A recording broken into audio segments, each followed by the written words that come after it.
사무엘이 사명을 다했습니다. 사무엘의 역할은 왕을 세우는 겁니다. 그래서 사무엘의 1차 사명이 끝납니다. 사울을 세우는 것으로 끝이 나죠. 그걸로 사무엘의 사명은 다 했습니다.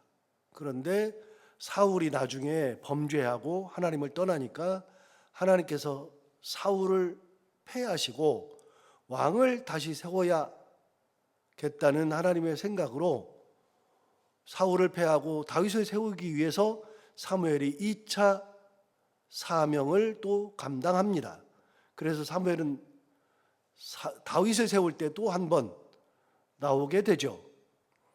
그렇게 두 번의 마지막 사명을 감당하지만 원래는 지금 사명을 감당하는 것이 이 소명이 마지막 소명입니다. 그래서 사울을 왕으로 세웠죠. 끝났습니다. 한 시대가 끝난 겁니다. 사무엘이 어렸을 때, 그 이전에 엄마가 애를 갖지 못하였을 때, 그래서 사무엘의 엄마 한나가 슬프게 울고 있을 때, 괴로워하고 있을 때, 아무도 그를 알아봐 주지 못할 그때에 울면서 괴로워하면서 하나님 앞에 기도하여서 가졌던 아이, 그때가 엊그저께 같은데 그 시대가 다 지나갑니다. 아이를 낳고 젖을 떼자마자 엘리 제사장에게 보내서 그 어린 아이를 제사장 교육도 시키고 하나님 앞에 바치는 나실인이 되어서 평생을 살게 하던 때가 있었는데 그 어린 아이가 이제 소명을 마칠 때가 되었습니다. 성전에서, 성소에서 잠을 자면서 하나님께서 사무엘아, 사무엘아 부르던 것이 엊그저께 같은데, 그런데 그런 아이의 모습은 사라지고 벌써 나이가 늙어서 은퇴할 때가 되었습니다. 이 사무엘은 인생을 보면 그 사무엘이 사는 날 동안에 사사로 부르심을 받아서, 그래서 사사로서 삶을 살아가면서 여러 가지 일들이 있었겠지만 사무엘의 시대에는 아무런 일도 일어나지 않았습니다. 사실 사무엘의 시대는 태평성대의 시대였습니다. 그러니까 사무엘은 자기가 사사로서의 소명을 아주 잘 감당했죠. 그 시대도 끝납니다.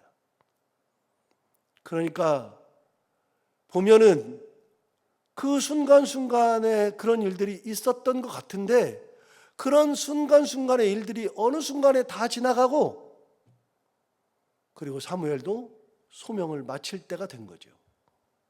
생각해 보면 그래요. 언제 직분을 받았나 싶은데 벌써 직분을 내려놓고, 교회를 열심히 했나 싶은데 언제 이렇게 늙어버렸고, 저는 오늘 안 나오셨지만 우리 성정숙 권사님이 요즘 허리가 아프시대요. 허리 많이 아프세요. 좀 젊으면 운동이라도 시켜가지고 어떻게 하겠는데 허리 아프시다 그러는데, 그거 볼 때마다 저는 본 적은 없는데 젊었을 때 힘이 장사여가지고 무거운 거를 거의 혼자 들다시피 했다고, 맨날 이고 들고 몸을 그렇게 그냥 함부로 쓰셨는데 벌써 이제는 허리가 아파가지고서 굉장히 힘들어하죠. 제가 지금 그 연세 드신 분들 허리 아프고 다리 아프고 그다음에 여기저기 수술하고 하시는 거 보면은 정말 안타까워요. 그냥 정말 젊었을 때 만나 뵙고 젊었을 때 제가 은퇴했으면 얼마나 좋을까, 이런 생각을 진짜 많이 하거든요. 그런데 어느 순간에 연세가 들어가지고 이제는 허리 아프고, 그리고 이 약, 저 약 엄청나게 드시는 것을 봅니다. 제가 옛날에 신방 가가지고 제가 깜짝 놀랐던 게 약이 한 주먹이에요. 그냥 약이 얼마나 많은지 몰라요. 그거를 다 뜯으면 한 주먹 드셔야 돼요. 그 약들이 있어요. 그걸 약을 잘 챙겨 드셔요. 그거 안 챙겨 드시면 큰일 나죠. 그리고 평생을 약을 먹어야 되는 사람들이 있습니다. 저도 아침이면 새벽기도 끝나고 아침에 밥 먹으면 꼭 약을 먹는데요. 이제 심장이 안 좋으니까. 그러니까 이제 그 약은 먹어야 돼요. 안 먹으면 문제가 생겨요. 3일만 안 먹으면 쓰러져 죽을지도 몰라요. 그러니까 약을 먹어야 돼요. 그래서 약을 먹은 지가 꽤 오래됐습니다. 근데 신방 가서 보니까 그분들이 그냥 약이 얼마나 많은지 이 약국, 저 약국 뭐 해가지고 약이 있어가지고 그거 하고 심지어 뭐 자식들이 사다 주니까 영양제까지 막 갖다 놓고 막 먹어야 되고 막 드셔야 되고 그래요. 그거 보다가 제가 무슨 생각이 문득 들었냐면, 아이고, 저 돌아가시면 저 약 어떻게 되지? 그 생각 문득 했었습니다. 뭘 어떻게 돼요? 다 버려야지. 인생이 사무엘 보니까 훅 가요. 어느 순간에 훅 가요. 진짜 엄마가 애를 못 낳아가지고 하나님 앞에 울부짖으면서 가졌던 그 아이가 지금 이게 마지막 소명을 하는 거예요. 나이가 늙었어요. 7장에서 사사가 됐는데 8장에서 바로 사무엘이 나이 들어 늙었다. 1절에 그렇게 나와요. 그러니까 사사는 한 장밖에 기록이 안 돼 있어요. 7장 한 장밖에. 8장 1절에는 나이 들어서 늙었다. 그렇게 되어 있고, 오늘 본문이 있는 12장에서는 이 늙었을 때 마지막 유언과 같은 그런 마지막 말을 하는 거죠. 자, 이제 사무엘의 마지막 말입니다. 마지막 말을 하기 전에 자기의 삶을 돌아봤잖아요. 내가 사사일 때 너희들의 소를 훔쳤느냐? 너희들이 가지고 있는 재산을 내가 탐을 내서 어떻게 했느냐? 이익을 위하여서 내가 판결을 굽게 하였느냐? 뭐 그런 것들이 있으면 다 얘기해라. 내가 다 갚아주겠다. 그랬더니 이스라엘 백성들이 그런 적 없습니다. 여기 하나님 계시고 하나님 세운 왕도 있는데 너희들 앞에서 내가 이렇게 변론하겠다. 그러면서 얘기했죠.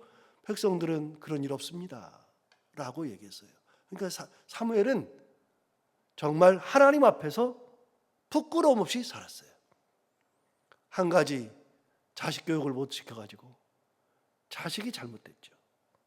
그러니까 이거는 숙제라 그랬잖아요. 자식은 숙제라고.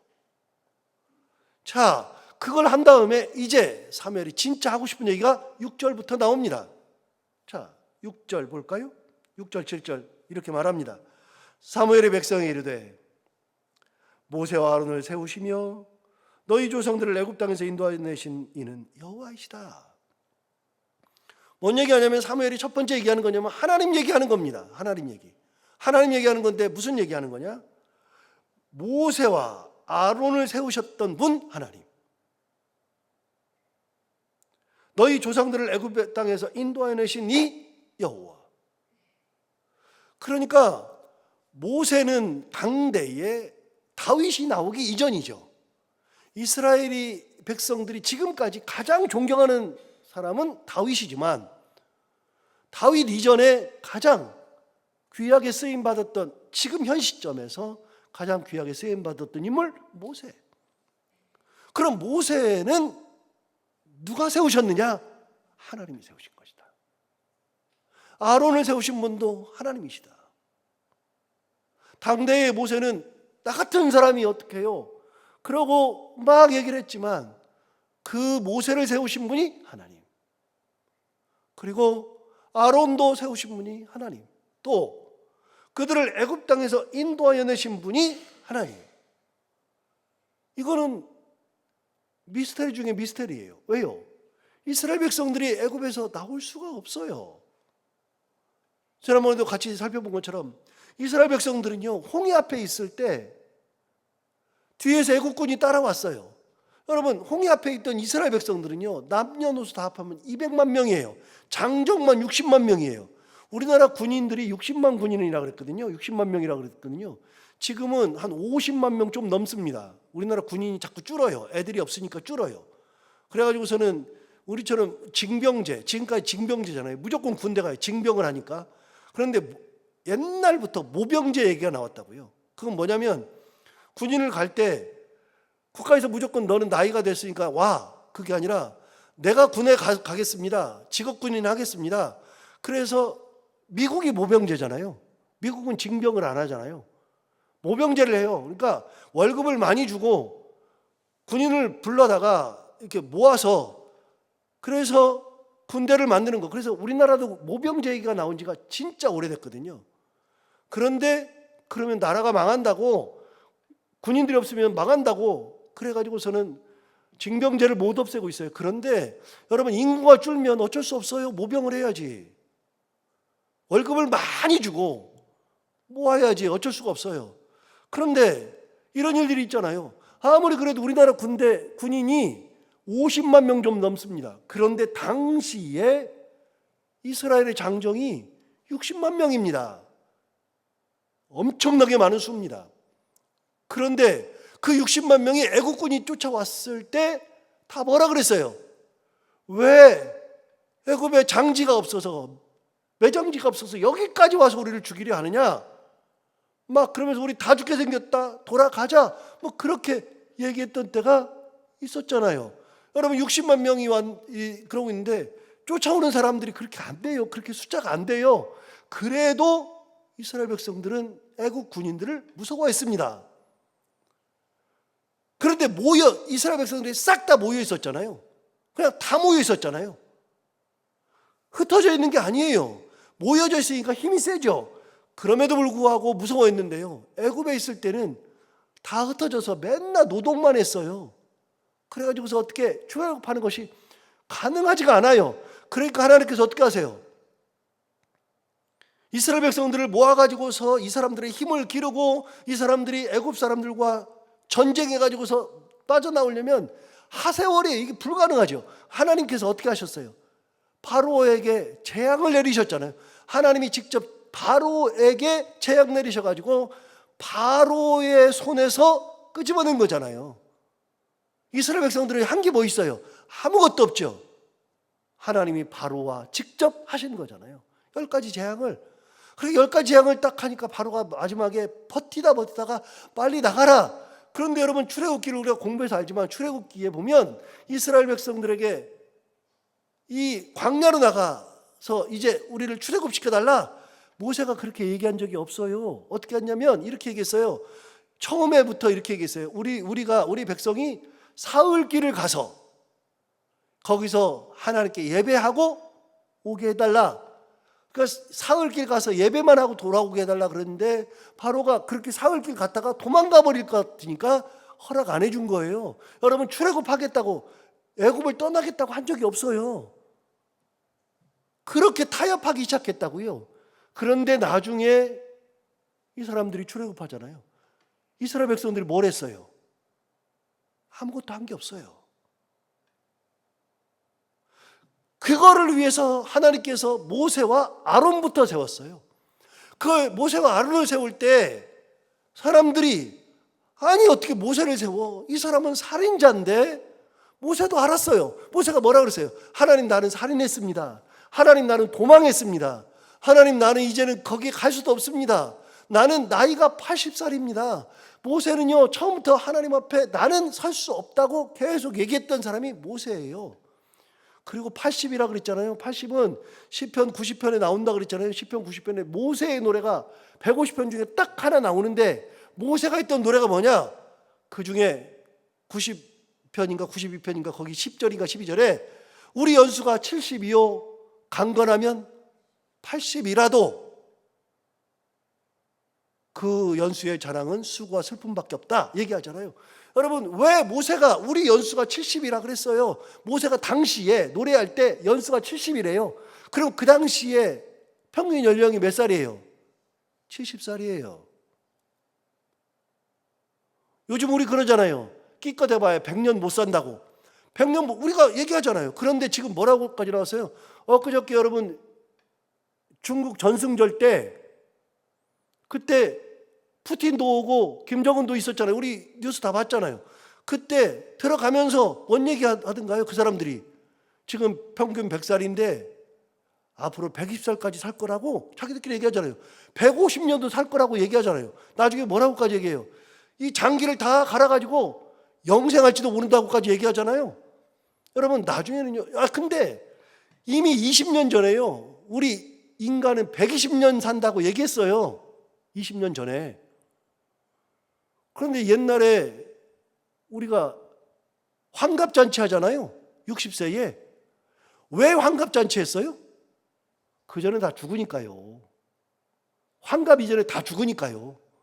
환갑만 살아도 대단하니까요. 지금 환갑잔치 하면 어떻게 돼요? 환갑잔치 하면서 오라 그러면 욕먹어요. 여러분 누가 여기서 지금 환갑잔치 누가 하셨어요? 아무도 안 했지. 저 내년에 환갑이에요.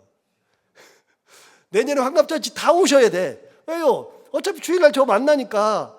여러분 환갑잔치 저는 내년이 환갑이에요. 그럼 제가 뭐 환갑잔치를 크게 하겠다 그런 생각 아예 없어요. 저는 지금도 걱정해요. 그래도 우리 목사님이 환갑이신데 뭐 그러면서 여러분들이 뭐 그래도 목사님 환갑인데 뭐 식사라도 잘할까요? 그럴까봐 걱정해. 왜 그럴 필요가 없어요. 여러분 제가 무슨 환갑이 뭐 대단해. 여러분도 이미 다 여기는 저보다 연세가 적으신 분이 한 분도 없어요. 다 저보다 많은데 한 번도 환갑을 안 했는데 여러분 옛날에는 환갑잔치 했어요. 왜요? 대단하니까요. 진갑잔치 했어요. 팔순잔치는 있지도 않았어요. 80 살지도 못했어요. 지금요 80대 다 살아요. 우리 박복흥 권사님 100세에 가까워요. 지금 100세 산다니까요. 그런데 모세 시대가 70살이에요. 강건하면 80이에요. 그런데 모세가 뭐라 그러냐? 그런데 그 연수의 자랑은 수고와 슬픔밖에 없다 그랬어요. 자기가 모세가 살아보니까 살면서 보니까 기쁘고 행복한 게 많은 게 아니라 그 연수의 자랑은 수고와 슬픔뿐이요. 신속기간이 우리가 날아가니이다 그랬거든요. 여러분 모세도 살아보니까 70, 80 사는 동안에 수고와 슬픔이 더 많더래 자기도. 실제로 보니까 우리는 뭐 찡그리고 사는 게 훨씬 더 많은 것 같아요. 근데 예수 믿으면서는 그러면 안 되는데 아무튼 그래요. 여러분 그런데 7, 80인데 모세를 부르실 때 모세가 몇 살이요? 80살이에요. 그러니까 모세가 얘기하잖아요. 하나님 나 나이 많아요. 그런데 하나님이 야 쓸데없는 소리 하고 있네. 네가 뭐가 많아. 하나님이 몇 살 더 살겠어요? 40살 더 살게 했어요. 40살. 그래서 120살이 죽었다고요. 여러분 아론을 부를 때 아론은 몇 살이에요? 아론은 모세보다 형이거든요. 여러분 아론은요 모세보다 몇 살이 더 많아요? 3살 더 많아요. 아론을 부를 때는 아론이 83세예요. 그때까지 정정했다고요. 그런데 더 놀라운 거는요 신명기에 모세 34장에 마지막에 모세가 죽는 장면이 나와요. 그때 신명기 때 뭐라 그랬느냐? 그때 모세가 하나님 앞에 갈 때인데 모세의 눈이 흐리지 아니하였고 기가 쇠하지 아니하였다. 무슨 말이에요? 모세는 아직도 썽썽하다. 그런데 그 모세가 가나안 땅에 들어가면 안 되니까 느보산에서 하나님께서 썽썽할 때 데려가신 거예요. 여러분 사람들이 볼 때는 모세 같은 사람, 이 사람은 도망자, 살인자.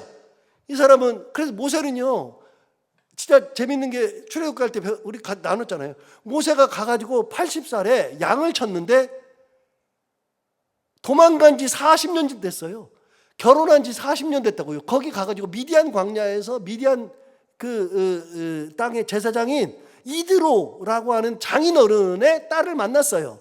그 딸을 만나가지고 결혼한 지 40년 됐다고요. 40년 됐으면 재산 좀 있어야 되지 않겠어요? 모세는요 자기의 인생을 자포자기했어요. 어떻게 해요? 내 인생은 살인자고 도망자고. 그래서 40살에 도망간 다음에 40년 돼서 80살 될 때까지 양을 치는데 뭐라고 돼 있어요? 장인의 양을 치더라 그랬어요. 그리고 40년 동안 내 재산이 없어요. 모세는 재산도 없었어요. 왜요? 여러분 저 같으면 장인하고 있는 동안에 내 재산을 모아가지고 내 독립할 것 같아요. 충분히 내 자식도 있으니까 남겨줘야 되니까 독립해야죠. 여러분 야곱이 그랬잖아요. 야곱이 외삼촌 라반의 집에 가가지고서 20년 만에 큰 부를 이루잖아요. 여러분 자기가 다 그렇죠. 인간이 그렇잖아요. 그런데 그것도 안 했어요. 모세는 아무것도 안 했어요. 재산도 없어요. 인생을 자포자기했던 사람이에요. 그래 하나님 부르니까 하나님 나는 가진 것도 없고요. 뭐 나이도 많고요. 도망자에다가 살인자 그런 인간을 하나님께서 불러서 쓰셨다고요. 그리고 은혜 주시고 능력 주셔서 그를 출애굽하는데 쓰신 분이 하나님. 우리 같으면 안 써요.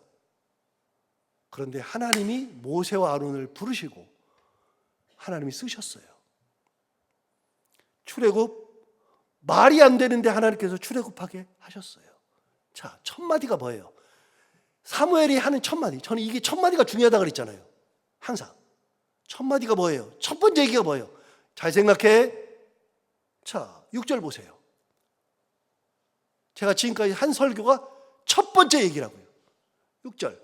사무엘이 백성에 이르되 모세와 아론을 세우시며 너희 조상들을 애굽 땅에서 인도하여 내신 이는 여호와이시다. 그러면 여러분 애굽 땅에서 인도할 때 너희 조상들은 한 게 뭐냐? 없어. 한 게 없어요. 자, 그러면 지금 너희들 지금 시간이 지나가지고 500년 지나고 600년 지난 400~500년 혹은 600년 지난 지금 이 시점 너희들이 한 건 뭐냐? 없다. 아무것도 없다. 돌이켜보니 한 게 없어요. 다 뭘로 왔어요? 은혜로 왔어요. 하나님의 은혜로. 실제로 모세도 은혜로 사역을 감당한 거잖아요. 모세 같은 사람을 썼잖아요. 83 넘은 사람을 썼다고요. 쉽게 말하면 여러분 이런 거예요. 여러분 이거예요. 교회에 제가 70살에 은퇴가 돼요. 그러면 이제 공식적으로 교회 목사는 70에 은퇴니까요. 은퇴를 해요. 은퇴를 하는데 다음 목사를 초빙하는데 70살에서 초빙해. 말이 돼요? 70이 은퇴인데 70살의 목사를 그 목사를 초빙해가지고 단임 목사로 세워요? 말이 안 되잖아요. 그런데 하나님께서 그런 사람 불러다가 쓰시더라. 그런데 지금까지 모세 같은 지도자가 없더라. 누가 세우셨느냐? 하나님이 세우셨다. 아론도 하나님이 세우셨다. 애굽에서 인도하신 분도 하나님이다. 생각해보면 하나님이 다 하셨어요. 이게 첫 번째 얘기예요. 첫 번째 얘기. 굉장히 중요한 첫 번째 얘기. 7절 보세요. 7절에 이렇게 말하죠. 그런즉 어떻게 하라고요? 가만히 서 있어라. 가만히 서 있어라. 너희들 한 것도 없잖아. 할 수 있는 것도 없잖아. 하나님 앞에 있을 때는 가만히 있으면 된다. 하나님 앞에서는 가만히. 그냥 가만히. 요 가만히 서 있으라는 내일 또 나와요. 내일 또 나오니까 그때 가만히 서 있어라. 그 얘기는 할 거고요. 자, 그 하나님 생각하고 7절 다시 볼까요? 그런지 가만히 서 있어라. 요 하나님 앞에서 가만히 있자. 자, 그러면 그 하나님 생각하면서 7절 계속해서 여호와께서 너희와 너희 조상들에게 행하신 모든 공의로운 일에 대하여 내가 여호와 앞에서 너희와 담론하리라. 자, 하나님이 모세와 아론만 세우신 게 아니야. 하나님이 하신 일이 많아. 하나님이 너희와 너희 조상들 앞에서 행하신 그 모든 공의로운 일을 너희들과 같이 얘기해 보자. 자, 이제부터 하나님이 하신 일을 또 얘기해 보자. 그러면서 이제 내일부터는 하나님이 하신 일들을 구체적으로 이야기합니다. 자, 이 사무엘이 마지막 얘기가 뭐냐? 마지막 얘기는 하나님이 다 하셨다. 하나님 은혜로 여기까지 이끌고 오셨다. 그 얘기예요. 우리 인생이 그래요. 오늘 이 말씀 다시 한번 생각하면서 그 하나님을 끝까지 붙들고 엊그저께 우리 동기 목사님을 만나가지고 같이 식사했는데 그 동기 목사 금요일에 식사했는데 만나서 쭉 얘기하다가 그분 그 말씀하세요. 그분이 저보다 2살 많거든요. 그런데 그분은 교수니까 숭실대 교수니까 그분은 이제 3년 있으면 은퇴해요. 그런데 이제 그분이 저한테 그래요. 인생이 다 지나가. 60 하나밖에 안 먹어서 여러분이 보면 웃기지도 않잖아요. 인생 다 지나가. 그러면서 교회 목사들이 자꾸만 바뀌어요. 시간이 되니까. 은퇴하고 목사가 바뀌고 그러니까 다 뭐라 그러냐면 야, 진짜 세대들이 지나간다. 세대들이. 진짜 그래요. 그래서 우리가 할 수 있는 한 사명 감당하는 그 순간까지 은혜 가운데 사명 감당하고 하나님 은혜 가운데 살아가는 우리 모두가 다 되기를 바랍니다. 기도하겠습니다. 하나님 아버지 감사합니다. 오늘도 귀한 말씀 우리를 깨우셔서 감사합니다. 이 말씀 듣고 보니 하나님께서 다 하셨습니다. 하나님께서 지금까지 다 인도하셨습니다. 하나님의 은혜가 아니면 우리가 한 걸음이라도 뗄 수 있었을까요? 우리가 한순간이라도 서 있을 수 있었을까요? 그 어려운 속에서도 눈물을 흘리고 괴로움이 있는 그 순간에도 하나님의 은혜가 아니면 우리가 견딜 수 있었을까요? 하나님의 은혜를 생각하면 감사한 것뿐입니다. 주님, 우리가 하나님이 다 하셨다고 고백하는 이 고백을 들으시고 우리 끝까지 하나님 앞에 주신 소명 잘 감당하고 충성하며 하나님 붙들고 살아가는 저희 인생 다 되게 하여 주옵소서. 하나님 아버지, 오늘도 하루를 살아갈 때 이 말씀을 기억하며 이 말씀 붙들고 살아가는 하루 되게 하여 주옵시고 오늘도 이 말씀 가운데 힘을 얻어서 우리가 어떤 삶을 살아가든 하나님 은혜 가운데 감사하며 살아가는 하루가 되게 하여 주옵시고 특별히 오늘 아침에 이렇게 기도하러 나온 사랑하는 성도들 한 분 한 분의 기도를 다 들어 응답해 주시기 원하며 해야 되는 것들 기쁨으로 잘 감당하는 하루, 그리고 만나는 사람들과 함께 절대로 얼굴 찡그리지 아니하고 마음 상하지 아니하고 그리고 서로 웃고 행복한 하루가 되게 하여 주옵소서. 감사하며 예수님 이름으로 기도하옵나이다.